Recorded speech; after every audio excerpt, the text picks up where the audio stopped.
All right, everyone, welcome to the very first episode of Cooking with the Fascinations Podcast.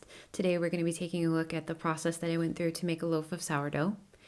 So let's get started. Right now what we're looking at is my unfed starter. So you can see that there's that gray liquid on the top, and it's the alcohol that was produced during fermentation. I'm just going to stir that back in.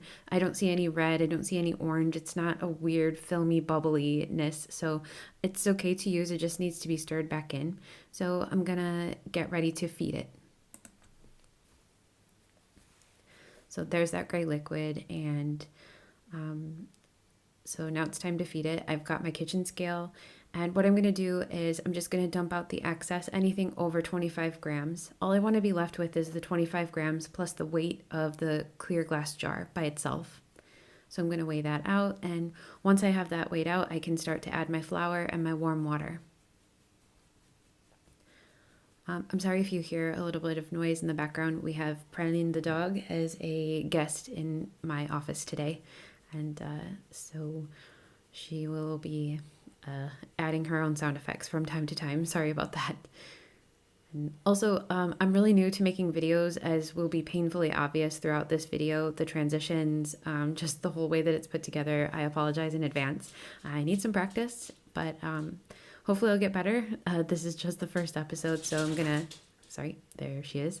I'm gonna work on it, and hopefully I'll improve. So here I am adding the flour. When I feed my starter, I just add 50 grams of whole wheat flour and 50 grams of all-purpose or white flour, which is T55 and T150 in France.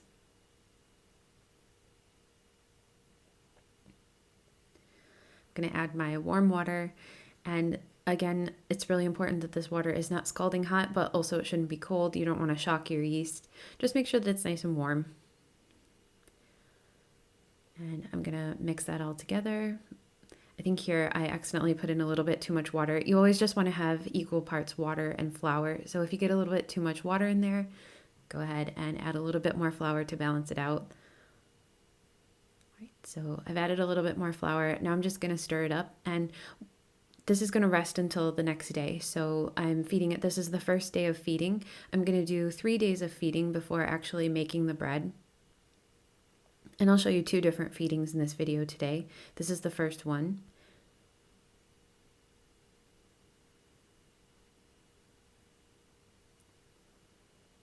And what I'm doing here is I'm just pushing all of the starter down into the jar so that it's not on the sides. I'm always a little bit worried that I might get a bit of mold growth if I leave it sitting on the sides of the jar. So I'm just trying to push it down. Sourdough starter, it's crazy. You can actually dehydrate it, and you can mail it to your friends and they can rehydrate it. So the sourdough, the starter that's dried out on the sides of the glass, it probably won't get any growth on it, but I just do it just to try to keep it clean. And so that's what I was doing there. All right, so there you can see what it looks like now that it's been fed. You don't have that clear gray liquid anymore. And here's day 2. So this is the second day of the feeding. You can see that it had some activity. It's bubbled up a bit, and now it's ready for its second feeding. So I'm dumping off the discard into the discard jar again. And like I said, that discard can be used for a lot of different things. It can be used for making pancakes or pizza dough. You can use it to make hamburger buns. That's a big one that we use here. Pita bread. I've had really good success with making pita pockets. So quite useful, quite versatile. So again, I'm just emptying out the jar so that there's only 25 grams of the starter left in there. It's always less than you think it's going to be, so I always have to take off more. All right.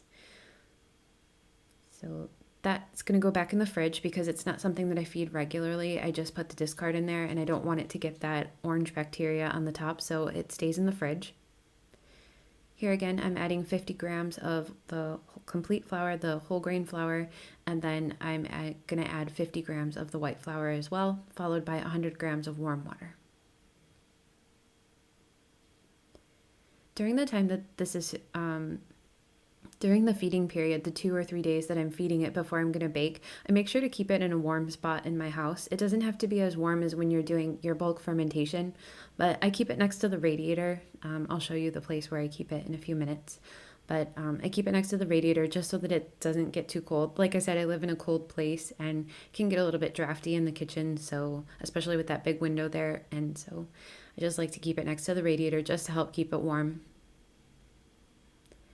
So there's my warm water. I think that Bradley the dog is going to bark, so I apologize for that. All right.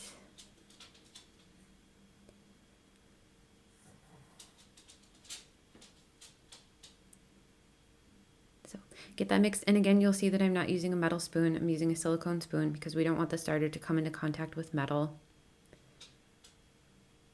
And scrape it off. All right, and again, push it down off the sides just to try to keep the jar a little bit clean.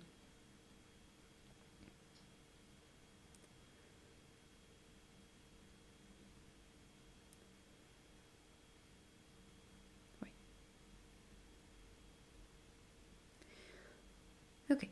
So now that I've done that, I'm gonna just set the lid on top. I'm not going to screw it on because I want the chance for that to be able to breathe a bit. So I'm gonna put the lid on there without screwing it on, and I'm gonna set it over in my warm place next to the radiator on the shelves. Here we go, kitchen adventure. All right, so there it goes, just sitting there, and it'll sit there until the next morning. So this is, I don't have a video of me making the third feeding, but this is the evening that I made the levain. So what I'm doing here is I'm measuring out 50 grams of my starter in a new jar. I need it in a new jar because this is something separate from the actual starter. So 50 grams into a new jar. And I'm going to follow that with 40 grams of the whole grain flour, the whole wheat flour, and 40 grams of the white flour. And then 40. That means that you need 80 grams of warm water. And so this is the night before baking. It's actually like 4 a.m. I accidentally fell asleep, and I've been working on this project all week to try to get a video to you of me making the bread. So I didn't want to skip another day, and so I just got up at 4. I woke up and realized that I had totally forgot to make the levain, so I got up at 4, and that's what it is. And then the next day, I started the process of baking at 4 p.m. You always want to keep it about 12 hours apart so that the sourdough starter and the levain is at peak activity, which is about 12 hours.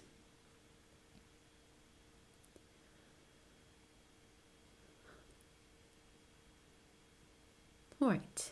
So, and also, I don't know why, it must be because I was doing this at 4 a.m, but the jar that I used is too small. There wasn't enough space for it to expand properly, so the starter actually ended up touching the top of the lid, and you don't want that to happen. So make sure that you choose a jar that's a little bit bigger. I don't know. We have so many jars in my house. I have a problem of not being able to throw them away, but yeah, I chose a bad jar. But anyway, so there it was. And here you can see, this is around the peak activity time. Leading up to peak activity time, I did a time lapse and my camera died. So I only got about 5 seconds of time lapse there, I'm sorry. But yeah, you saw the bubbling activity. Now what I'm doing is I'm measuring out the 700 grams of warm water. And after I get that 700 grams, I'm going to make sure that my starter floats. So I'm going to pour the starter right in there, and you'll see that it's floating. So it rises back up to the top after it drops in. Now, if you spoon it out of the jar, you might squash the bubbles. You might like kind of get the bubbles out of there. And so if you take a spoonful out of the bottom of the jar and you realize that last spoonful doesn't exactly float, it's okay. But you just want to make sure that the majority of it is floating. Otherwise, it's not ready yet.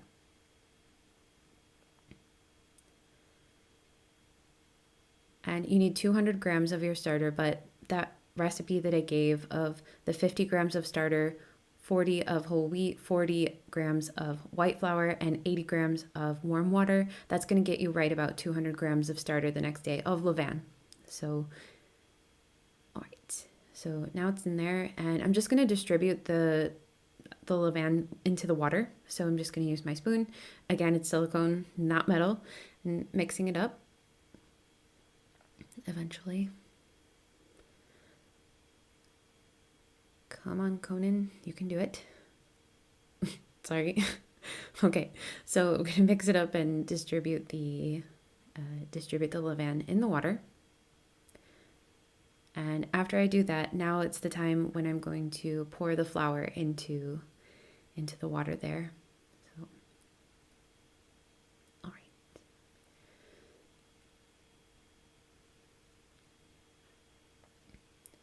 So following the recipe that I use from Tartine, it's 900 grams of all-purpose T55 flour.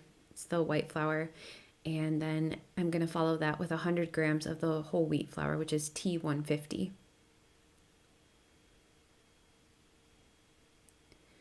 And I had to open a new bag, so that's what's going on there. Okay. So I've got that, and I'm going to add my other flour, my 100 grams of my other flour. And then after that is the messiest part of this. It's before the dough is developed at all, so it's incredibly sticky. It's going to be all over your hands. One way that you can help it not stick to your hands so much is to go in with wet hands. So just rinse your hands a little bit and keep the water on there. And then once you reach into that bowl and you start touching the dough, it's going to be less difficult to work with, but it's still going to be super sticky. So here we go, mixing it up, just kind of making sure that all of the flour comes into the contact with the water. If it's not 100% perfect, it's okay. It's still going to distribute by itself, but just do it as best as you can. And I'm sorry for anyone who's eaten bread at my house and finds this to be incredibly unappetizing, that I'm just like grabbing at this dough, but this is the way that it's made. So, and there, if you try to use a spoon or something, it's going to be even more difficult. So anyway, my hands are clean.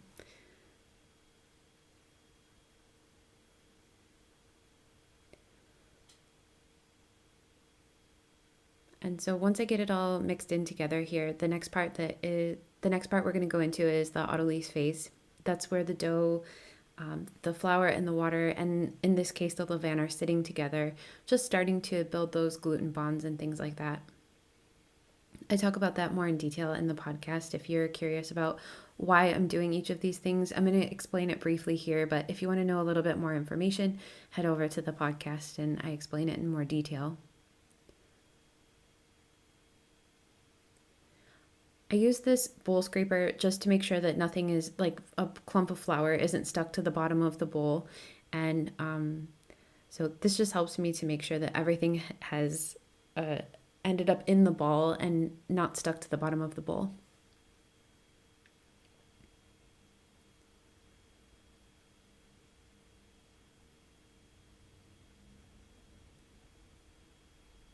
Okay, like I said, super sticky. It's all over your hands. Nothing really you can do about that.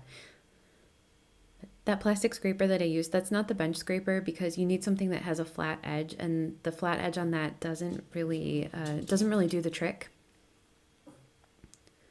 Sorry for Praline barking. All right, so now I'm going to prepare the salt and water with the last 50 grams. I told you that 700 grams of water, that would put me at 70% hydration, because the percentage of hydration is how much water you have in comparison to how much flour you have. Also, just a side note, the water looks like it's yellow here. It's not that. It's just that I've used that measuring jug for things that have turmeric in it. And if you've ever used turmeric, you know it's a spice that stains absolutely everything yellow. So that's why that water looks yellow, but it's not. Okay, so I dissolved my 20 grams of salt in 50 grams of warm water, and that puts me up to the 75% hydration. I'm mixing it up here, and I'm just pouring it after the autolyse phase. The bread has been in the autolyse phase for about 30 minutes, and I'm just pouring that over the top, and now I'm dimpling it into the dough. Get that salt distributed. Like I said, it's 20 grams of salt dissolved in 50 grams of water, and that will bring you up to the correct percentage of salt and also the 75% hydration that I find is a good balance between a nice crust, good rise, and still not impossible to work with. So here I am just incorporating it into the dough. And like I said, if it's not absolutely perfectly incorporated, that's going to be okay because you're going to do your stretch and folds, and so everything will be distributed.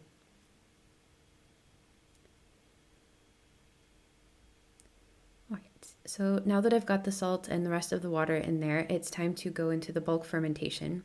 And this is where I'm going to use that proofing box that I have. Like I said in the video, like I said in the podcast, it's not necessary for you to have a proofing box. I just have one because I use it for a lot of different things. You can even use it for making yogurt, that kind of stuff. So this is the proofing box, and this is what's going to help to control the humidity and the temperature.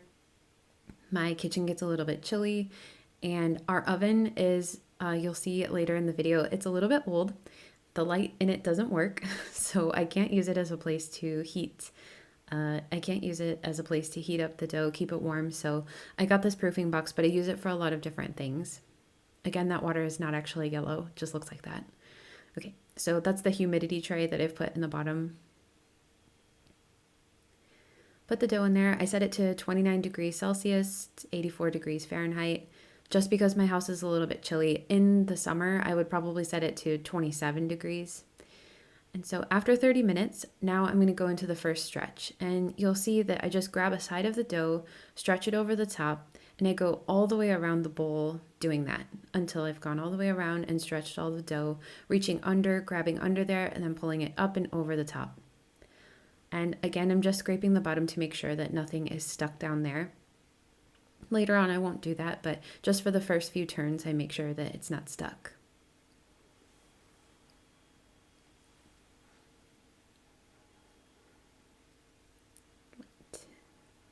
So I didn't film all of these because, like I said, it's every 30 minutes for 3 hours, and I didn't think you'd really want to see that. But I filmed a few of them. And if you pay close attention, you can see that the dough is changing over time. So here it's a little bit more stretchy, but it's more cohesive, it's stronger, and it's staying together. So you just want to continue with every 30 minutes with that stretch and fold. And then after the 3 hours of stretch and folds every 30 minutes, we're going to go into something called a coil fold. It's a little bit different, and you'll see the difference. That one is just a little bit more gentle.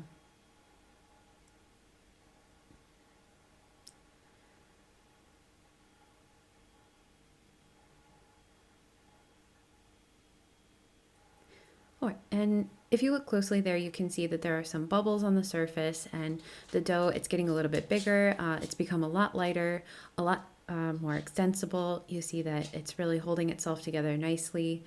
And so it's definitely making good progress here. You want to be gentle with it. You don't want to stretch it too hard and tear it, or, get those bubbles out of there that you've been working to get. The purpose here is just to strengthen the gluten, strengthen the dough, just make sure that the temperature is even. If the dough was sitting in the same spot, that bottom part would be more heated than the top. So it's just for even distribution. And this is the part where I go into the coil fold.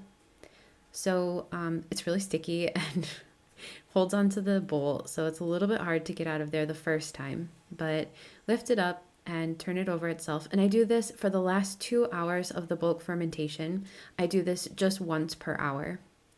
I pop those extra bubbles on the surface if I get some big bubbles. Now it's out of the bowl and coil over itself. Stuck to me. Do this with wet hands. I didn't because I was recording and I was trying to get it in one shot, but for between each time that you pick up the dough, it's good if you put a little bit of water on your hands so that doesn't happen. The purpose of a coil fold is to be gentle, and I'm doing pretty much the exact opposite of that with this part, but it's for the YouTube, so have to make sacrifices. All right.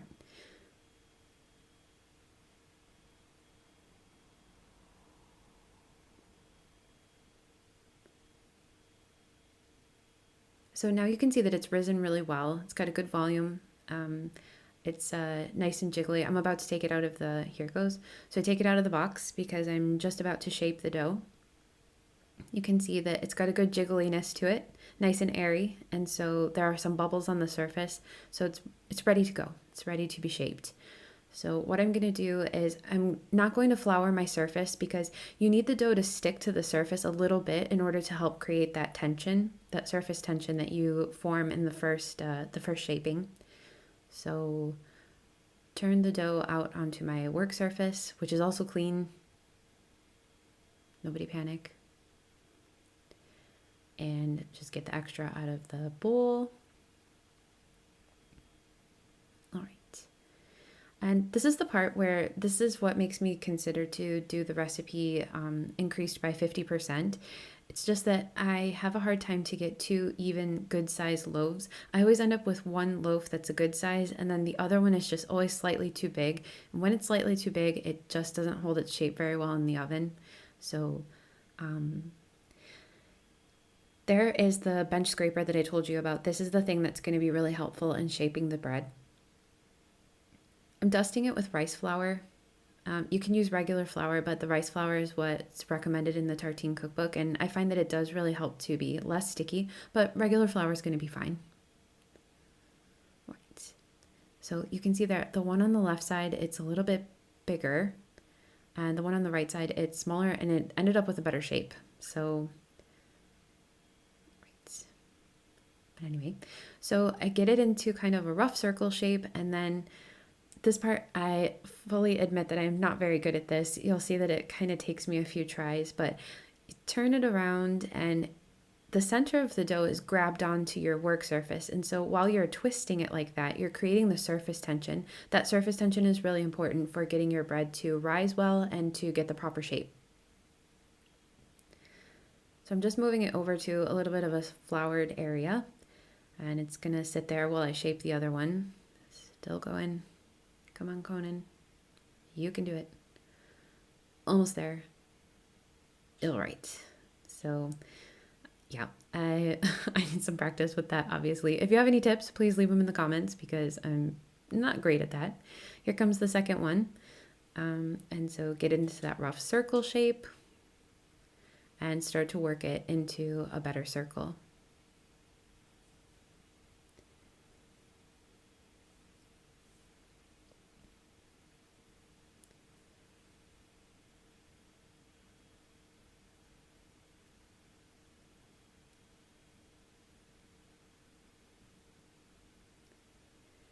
Okay, so now I've got them into circle-ish shapes.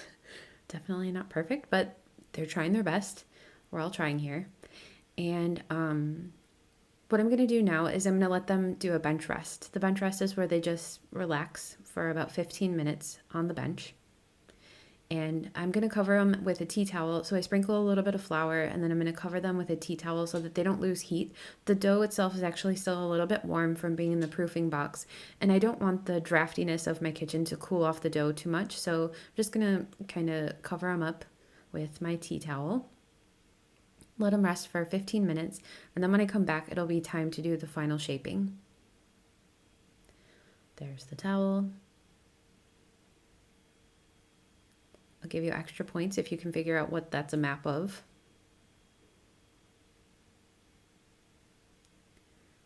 All right, so they've spread out a little bit, but not too much. If you do this and your dough becomes just as flat as a pancake, you have to try to shape it again and get some better surface tension, because if you try to bake that and it's very, very flat, it's gonna bake very, very flat.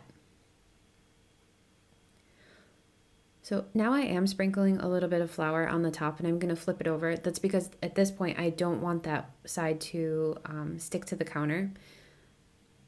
So I've turned it over and now we're going to make like a little rectangle shape. So make it into a rectangle.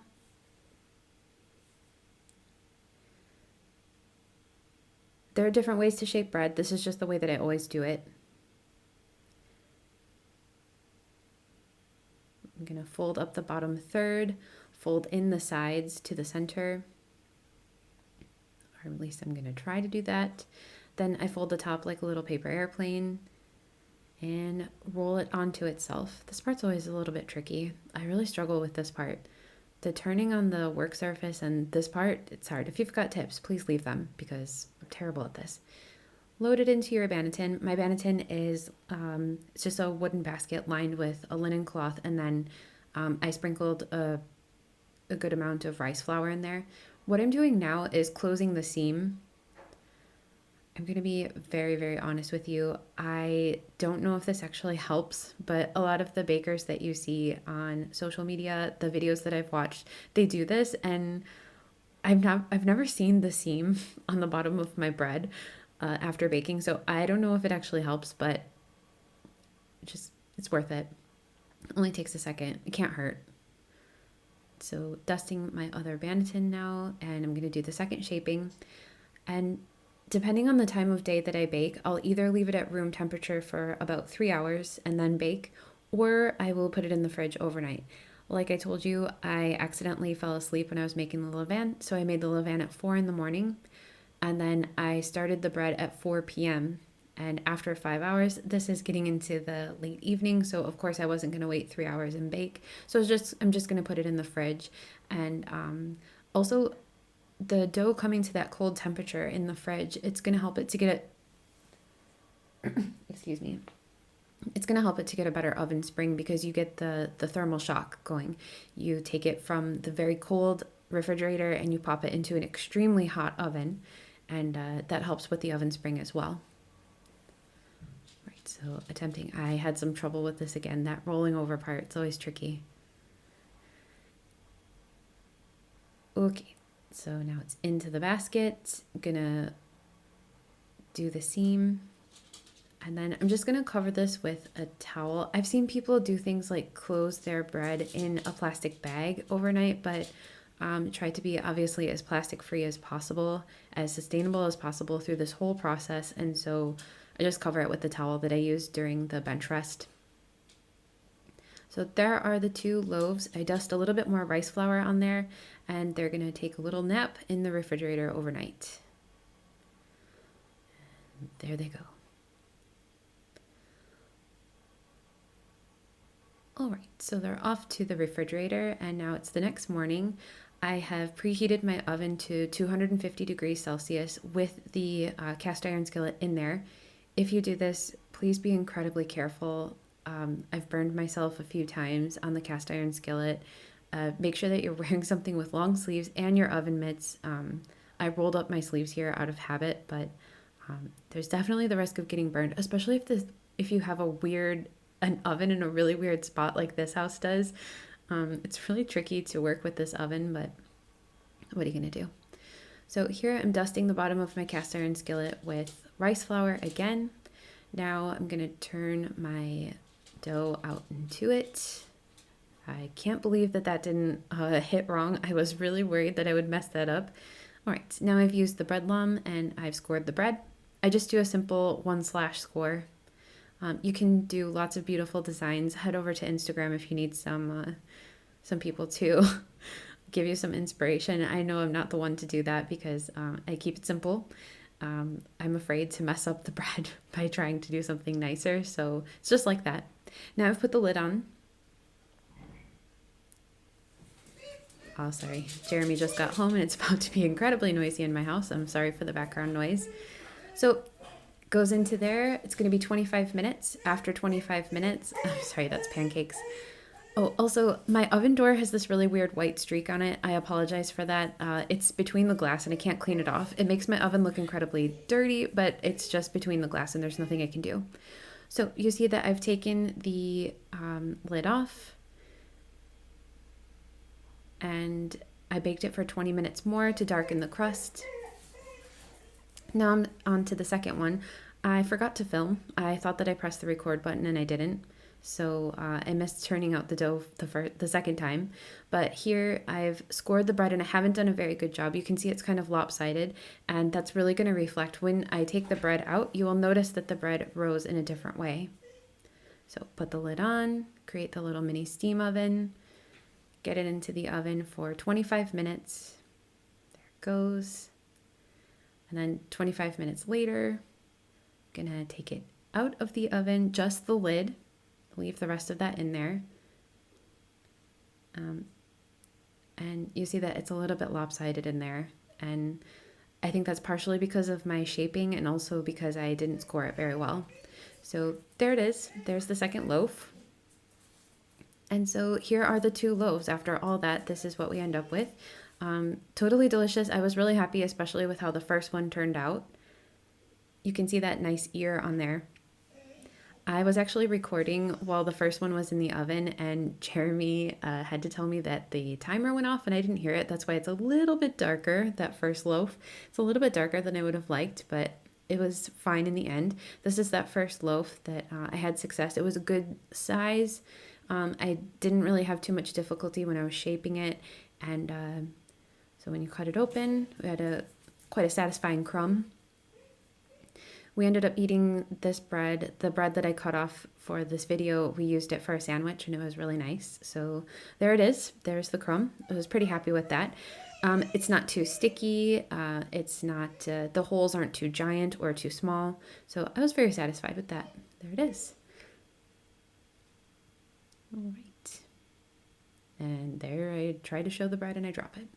All right. Well, that is all I have for that video. I hope that you've enjoyed this video. I know that I need some practice. I apologize. I'm sorry for the background noise. I'm going to get the hang of it, but I really appreciate it. If you've made it to the end of this, thank you so, so much. If you've enjoyed it, please let me know. And I'll be back. Every third episode that I do is going to be a cooking episode. And so I'll be back with another video in a few weeks. So thank you so much and talk to you soon. Thanks. Bye.